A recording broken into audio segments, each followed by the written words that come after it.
For 4 months, the report sat in a drawer nobody asked her to open. Then the loss sat down in his chair. Alice Shawkang is black, beautiful, the woman they called the luxury wife.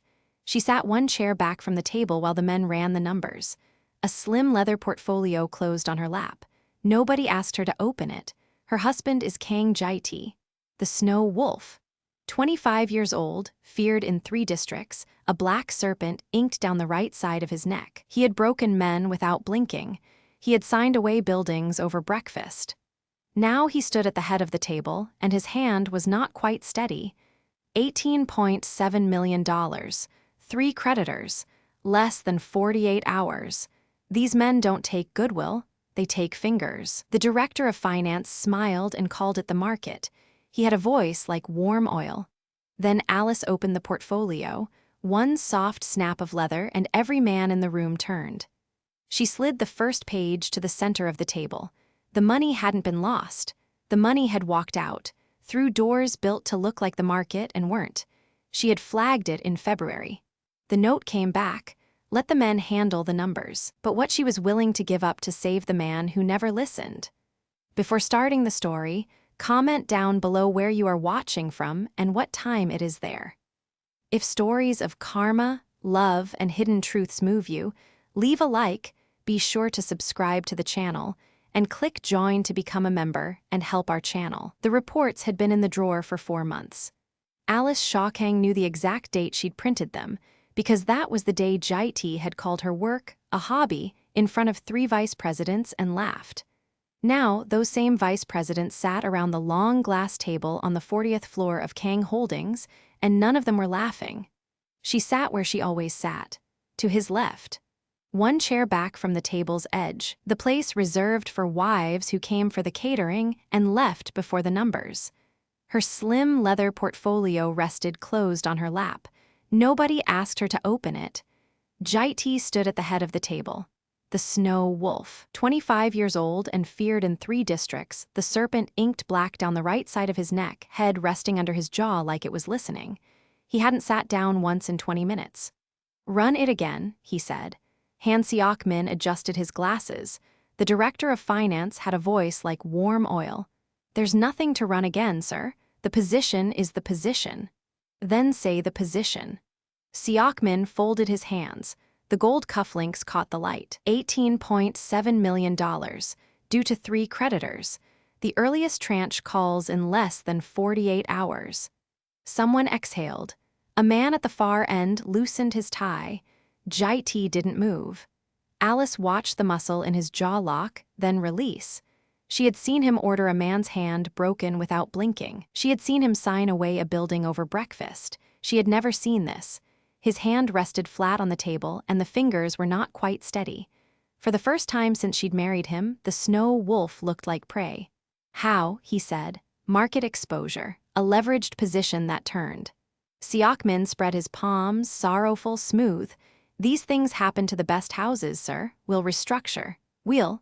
48 hours doesn't restructure. The room went quiet again. Outside, the city kept moving, indifferent. 100 floors of glass below them, lit gold by the falling sun.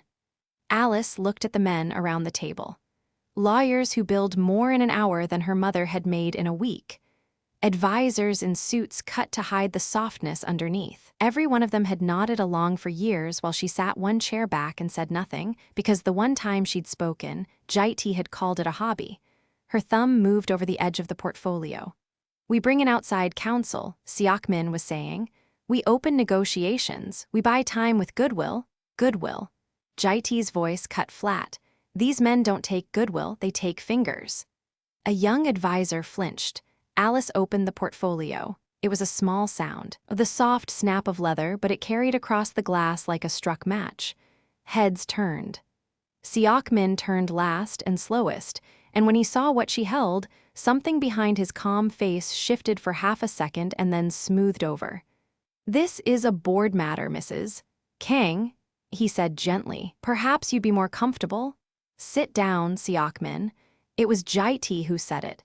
He was looking at his wife now, and at the stack of paper in her hands, and a crease had formed between his brows that she didn't recognize. She didn't stand. She didn't raise her voice. She slid the first document to the center of the table and turned it so the men could read it right side up. "This is the leveraged position," she said. "Booked in March, through a vehicle called Hando Pacific Trading." She slid a second page across. "Hando Pacific Trading has no employees, no office. It shares a registered address with 2 other shells, all 3 opened within the same quarter." Nobody touched the papers. "The market didn't turn," Alice said. "The money walked out. Slowly, in amounts small enough that no single transfer triggered review. 18.7 million drained through doors that were built to look like the market and weren't." The silence had a texture now. Alice could feel every man in the room recalculating who she was. Jaiti picked up the first page. He read it the way he read everything once, fast, total. She watched his eyes stop on the registered address. Watched them move to the column of dates. Watched the color leave his face. "You've seen this before," he said quietly. "I made it 4 months ago."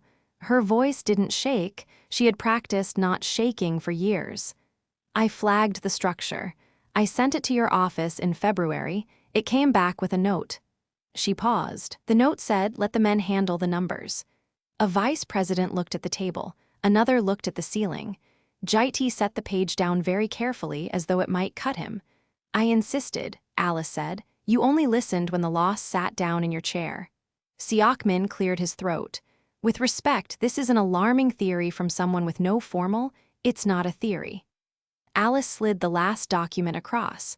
A bank confirmation. A wire.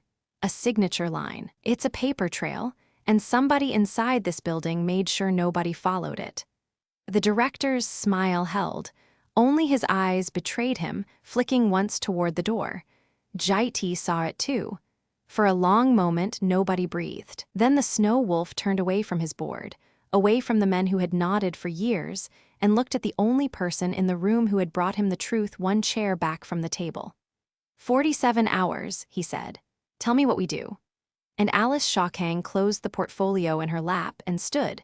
She didn't ask for the conference room. She took it.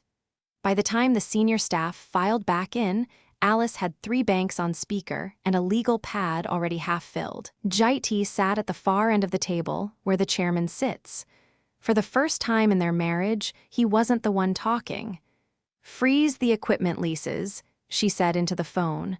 "All of them, today." A pause. "I don't care about the penalty. The penalty is smaller than the bleed." The men around the table looked at Jaiti. Jaiti looked at his wife. "Do what she says," he said. So they did. For 6 hours, she moved like someone who had rehearsed this in the dark for months, because she had. She killed 2 construction contracts that hadn't broken ground. She called in a favor from a port broker who still owed her father's name a debt. She put the matte black sports car, the second one, the one Jaiti never drove, on a private buyer's list before lunch. The watches went next. The boat, the art that was never art, only a place to hide money. "You're selling my life," Jaiti said, once quietly, when the room had emptied for 10 minutes. "I'm selling the parts of it that don't love you back," Alice said. She didn't look up from the spreadsheet.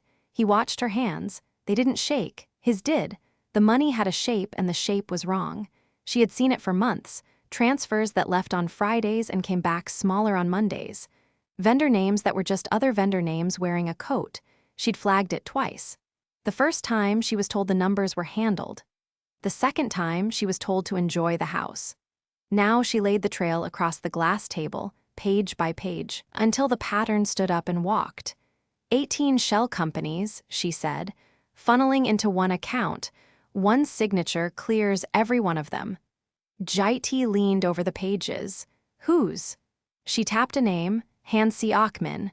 The room went still in a way that had nothing to do with sound. Hansi Achman had been the finance director for 11 years. He had carried the coffin at Jaiti's father's funeral. He had recommended Alice be kept comfortable and out of the books. Jaiti stood so fast his chair hit the wall. The serpent on his neck went tight as the muscle beneath it pulled. "He's downstairs," Jaiti said. "He's in this building right now. Sit down." It was not a request, and they both knew it. "Alice, if you put your hands on him today, we lose the deadline." She finally looked up. Her eyes were steady the way deep water is steady. He knows you'll come for him. He's counting on it. An angry man makes noise. A bankrupt company makes headlines. He wants you loud, Jai-T. He wants you stupid. Jai-T's jaw worked. He stole from my father's name. Anger doesn't pay debt. Her voice dropped, almost gentle, almost cruel. We save the company first. Then we bury him with paper. Paper doesn't leave a body. For a long moment he stood there, a man built entirely for the other answer, the older answer, the one with blood in it. Then he sat. He sat because she told him to, and because for the first time in years someone in the room was not afraid of him, and that, more than the numbers, undid something in his chest. Han Seok-min came up at 4 o'clock smelling of expensive calm. He adjusted his thin-rimmed glasses and offered his condolences, as if the company were already a corpse. "A difficult day," he said. "If I can help in any way?" "You can sign the asset releases," Alice said, sliding a folder across the table. "All of them today." His smile held, barely. "Of course, though I'd advise caution. Liquidating in panic rarely. It's not panic." She watched the small mole near his jaw, the way it twitched. "It's arithmetic." He signed. He had to. To refuse was to confess. And as he signed, Alice felt Jai-T beside her, silent, learning a kind of war he'd never been taught, the kind fought with a pen and a witness in the room. They worked through the night. The two of them, the common enemy, the clock. Somewhere past 3, Jai-T loosened his collar and the serpent caught the desk lamp, and he said, without looking at her, "You did this before." "The reports. Months ago?" "Yes. I didn't read them." "No." He let that sit. "Why are you still here?" She added a column. "Because the company isn't the only thing I'm not ready to lose." By dawn, the numbers had teeth. Alice ran the final tally 3 times, then sat back, and for the first time in 18 hours, something crossed her face that wasn't strategy. The watches, too, 1 million. The 2 sports cars, 4, 6. The jewelry, 1, 3. The boat, 3, 2. The liquidated investments, 5, 1. 16.3 million. The debt was 18.7. She stared at the gap. 2.4 million. By noon. "That's everything," Jai-T said, reading over her shoulder. "Every visible thing I own." And there it was, the turn she hadn't said out loud yet, the one the whole night had been walking toward. The question had never been, is the company rich enough to save him? The company was a shell drained from the inside. The question was darker, and it had her name written under it instead of his. What does he actually own that can save him? And the honest answer was almost nothing. Almost. Jai-T saw the gap and reached for his phone. "I'll call the lenders. Beg for the morning. 12 more hours. They won't give it to you. Then I'll find. There's nothing left to find." She closed the laptop. The room was very quiet and very gray, and the city outside hadn't woken up to know that Kang Holdings was 2.4 million from the floor. Not in this building. He turned to her, and something in him understood before his mouth did. "Alice, whatever you're thinking," she was already standing, already reaching for her coat. "Get some sleep," she said. "I'll handle the rest." That's not an answer. She paused at the door, her hand flat against the cold steel of it, and did not turn around. "No," she said. "It isn't." The mansion was dark when Alice came home. She did not turn on the lights.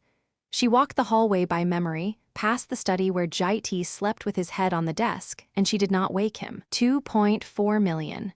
The number followed her up the stairs. She had sold everything that wore a price tag.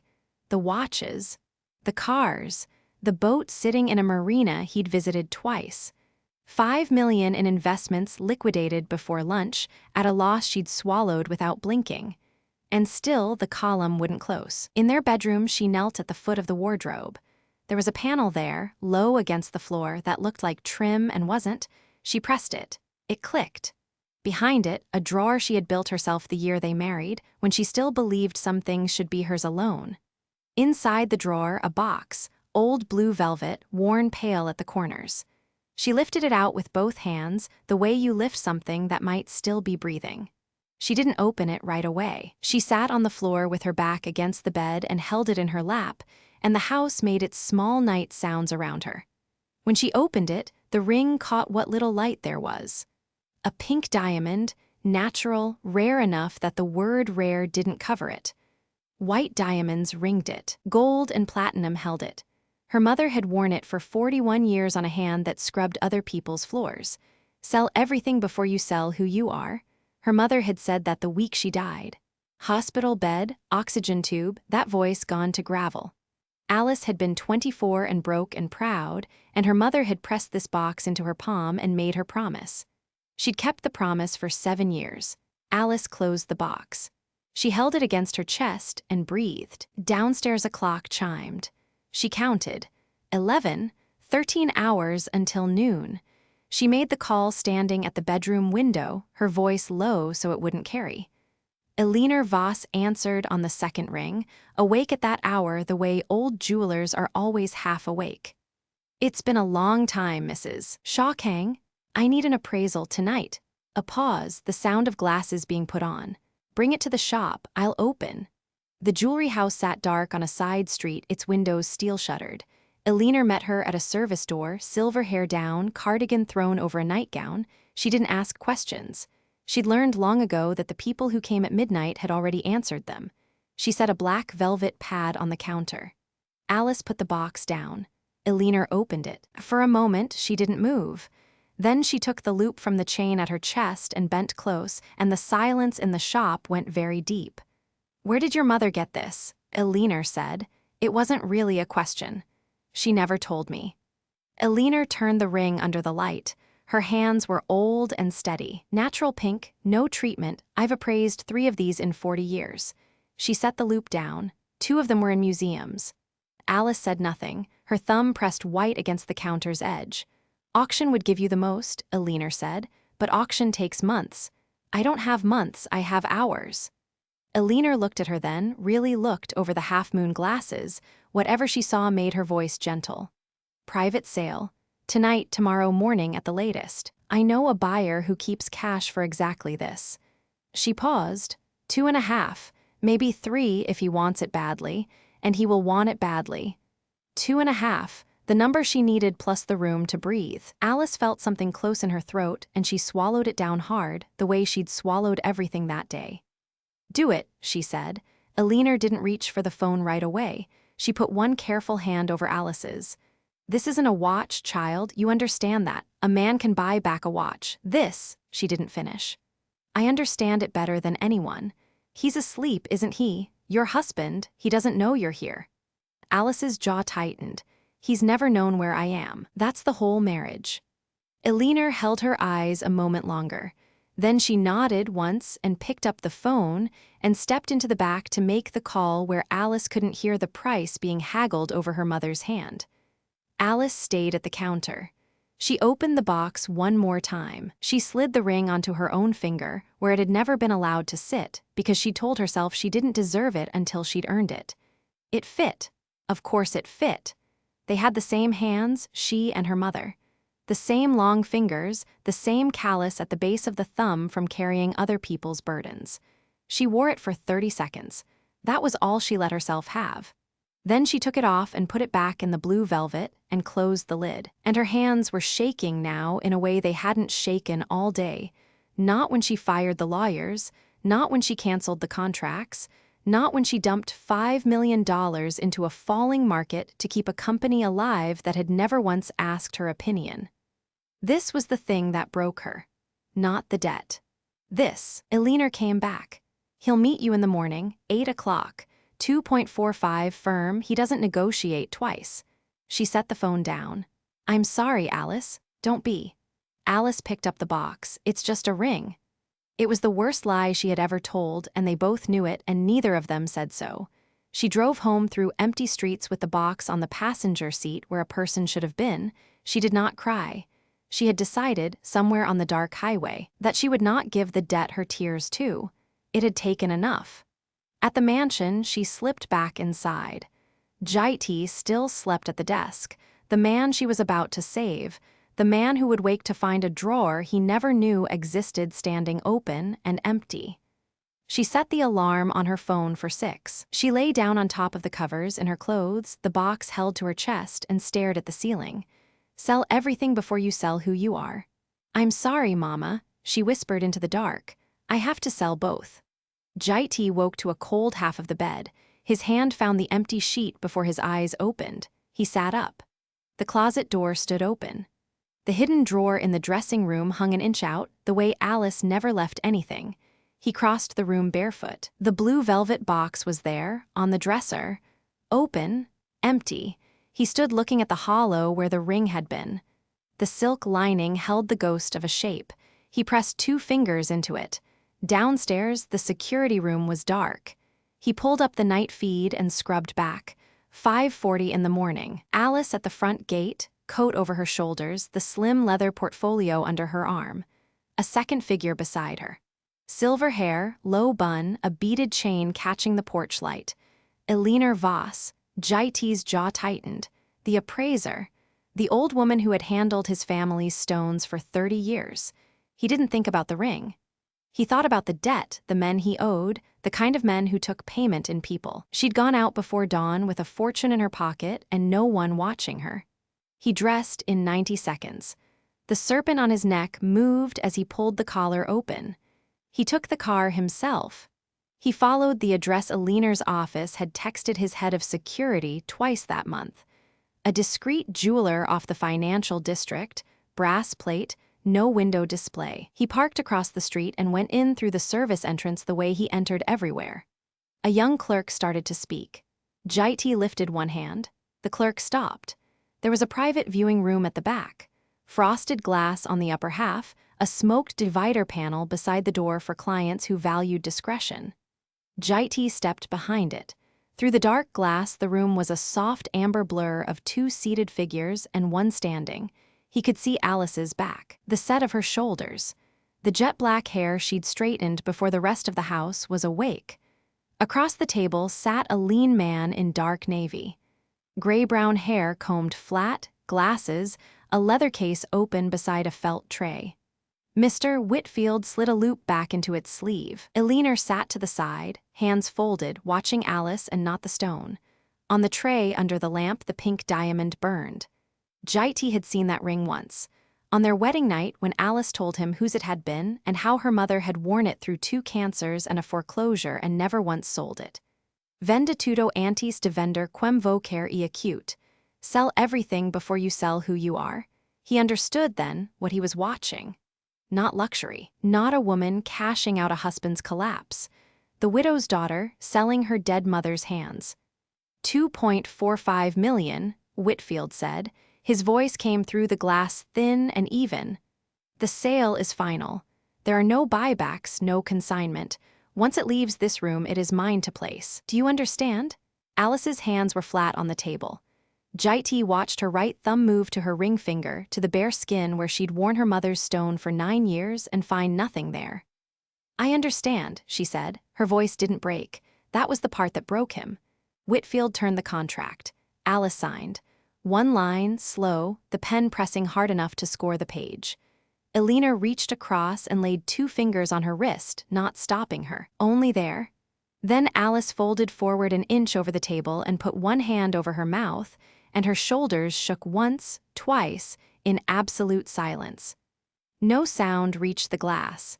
She wept the way a person weeps who has trained her whole life not to be heard. Behind the divider, Jai's hand closed on the edge of the panel until the wood complained. He had let men beg him for their lives and felt nothing. He felt this. He didn't go in. He turned and walked out the way he'd come, past the clerk, into the gray morning, and he made 3 phone calls before the car reached the highway. At 11:47, the wire cleared. The full 18.7 million. Kang Holdings did not fall. Alice was in the study when he found her, the empty portfolio on her knees, the bare finger curled in her lap. I saw you, Jai said. She went still. At the jeweler, behind the glass. He set the closed contract folder on the desk, all of it. Alice looked at the bare finger, then at him. Then you know why I didn't tell you. You sold your mother. I sold the ring. Her voice came level and cut. I sold the ring so the company that never once let me speak wouldn't take you down with it. I told you months ago. You heard me when the loss sat in your chair. She stood. I'm not doing it alone anymore. I won't be the one who breaks quietly so no one has to watch. He didn't argue. He took out his phone instead and turned the screen to her. The mask transfers, the shell accounts, the signature she'd traced through the fog of fake invoices. Hans C. Achman. That afternoon, in front of the board, Jai-T laid Alice's evidence on the table page by page. Hans' glasses fogged. He started a sentence about loyalty and didn't finish it.